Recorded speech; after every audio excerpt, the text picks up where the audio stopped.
रवि किशन को एक समय में आदत लग गई थी कि वो रोज दूध से नहाते थे और सोने के लिए उनको गुलाब की पंखुड़ियों से भरा हुआ बिस्तर चाहिए होता था। अगर ऐसा बिस्तर उनको नहीं मिलता था, तो बिना गुलाब के पंखुड़ियों वाले बेड पे वो सोते नहीं थे और ये कहानी उन्होंने खुद बताई।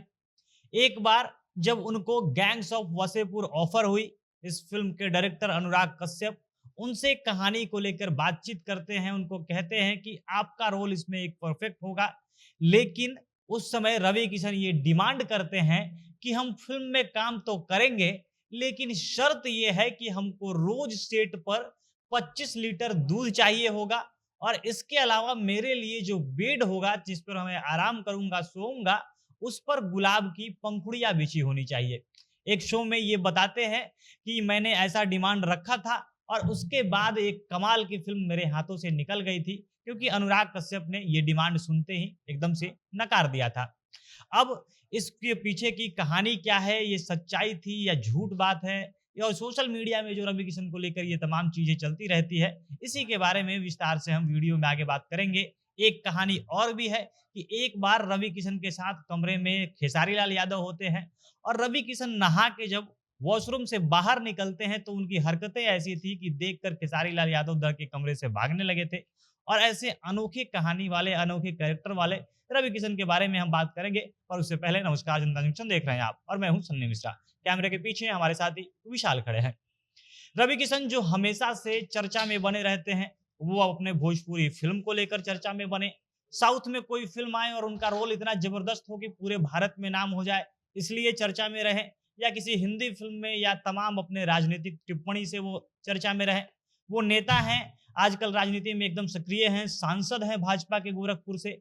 और उस समय उनका अचानक से बयान आता है जब वो इलेक्ट्रॉनिक सौदागरी के बारे में बताते हैं और वो कहते हैं कि ये इलेक्ट्रॉनिक सौदागरी है, यहाँ पर अगर कोई मुर्दा जलेगा तो उसको मजा आएगा।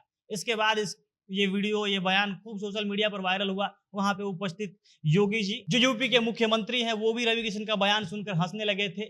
और वो रवि किशन एक बार बताते हैं, एक शो में वो गए होते हैं और बताते हैं कि मुझे गैंग्स ऑफ वसेपुर ऑफर हुई थी। अब वो ये ऐसी कहानी है कि अगर कभी भी रवि किशन कहे कि मुझे गैंग्स ऑफ वसेपुर ऑफर हुई थी, तो कोई भी दर्शक मान लेगा, जिस प्रकार के वो कमाल के एक्टर हैं, जिस प्रकार की एक्टिंग वो करते हैं। और गैंग्स ऑफ वसेपुर की जो कहानी थी, हर रोल में रवि किशन फिट बैठते हैं। कोई भी रोल अगर रवि किशन को दिया जाता है तो वो कमाल का अभिनय करते और लोग याद करते उस रोल को रवि किशन की एक्टिंग के चलते। और इसीलिए अनुराग कश्यप ने जब उस फ़िल्म के बारे में वो प्लानिंग कर रहे थे, क्योंकि इस फ़िल्म की पूरी जो मेकिंग है काफ़ी लंबे समय तक चली थी। इसको लेकर अनुराग कश्यप पहले कहानी सोचते थे, लोगों से बातचीत करते थे कि हम इस फ़िल्म में रखेंगे। 5 से 7 साल इसी प्रोसेस में लगा रहा था। फिर उसके बाद इसको मेकिंग में क्या, क्योंकि उनके पास बजट नहीं थे, तमाम तरीके का एक लंबा-चौड़ा प्रोसेस चला था।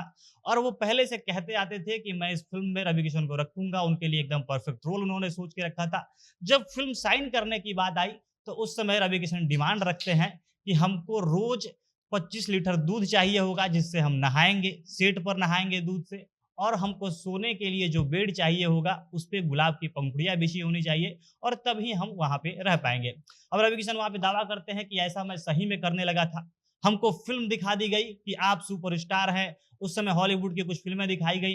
वो अल पाचिनो की कैरेक्टर वाले जो यादगार फ़िल्म है द गॉडफ़ादर, जो एक कल्ट है, हर एक्टर को दिखाया जाता है कि एक्टिंग करो तो ऐसी, वो फ़िल्म वो देखते हैं। इसके बाद रॉबर्ट डाउनी जूनियर के बारे में बता दिया जाता है, जो अपने स्टाइल, अपने पर्सनैलिटी के लिए फ़ेमस है।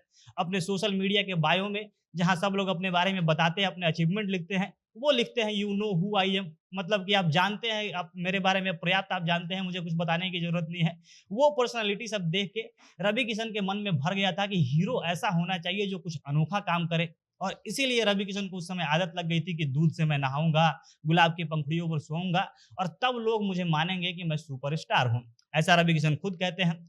अब इसके पीछे पता नहीं वो करते थे या नहीं करते थे, लेकिन रवि किशन खुद बताते हैं कि एक समय मैं ऐसा करने लगा था, मेरा दिमाग एकदम खराब हो गया था। मुझको लगता था कि मेरे से बड़ा सुपरस्टार कोई है भी नहीं। और उस समय तमाम ऐसी कहानियाँ भी जो भोजपुरी में वो आते थे, तो मनोज तिवारी को लेकर किसी को कुछ ना समझना, ऐसी कहानी रही है। रवि किशन खुद एक्सेप्ट भी करते हैं। इसके अलावा एक और दूसरी कहानी जिसको मैंने आपको बताई कि रवि किशन एक बार ऐसे ही वॉशरूम में नहाकर वो बाहर आते हैं, होटल के कमरे में थे उनसे मिलने के लिए खेसारी लाल यादव पहुँचे थे। खेसारी लाल यादव एकदम नए थे उस समय, फ़िल्म में अभी ताज़ा-ताज़ा एंट्री हुई थी, उसके पहले गायक हुआ करते थे और रवि किशन के हरकतों के बारे में, उनके पर्सनैलिटी के बारे में वो जानते नहीं थे।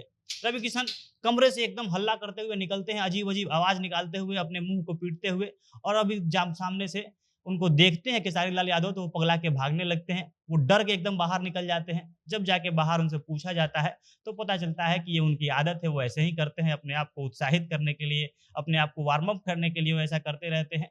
और ये सारी कहानी रवि किशन की है, जो एक से एक बड़ी बातें वो बयान से निकले या उनकी हरकतों से निकले, तमाम कहानियाँ उनके पीछे की थी। और एक कहानी ये भी थी कि 25 लीटर दूध के डिमांड के चलते उन्होंने एक अच्छी खासी फ़िल्म छोड़ दी थी। बाकी आपको इस कहानी पे विश्वास है? आपको लगता है कि रवि किशन ऐसा कर भी सकते हैं? अपनी प्रतिक्रिया कमेंट बॉक्स में बताइएगा। जनता जंक्शन देख रहे थे आप, बहुत-बहुत धन्यवाद।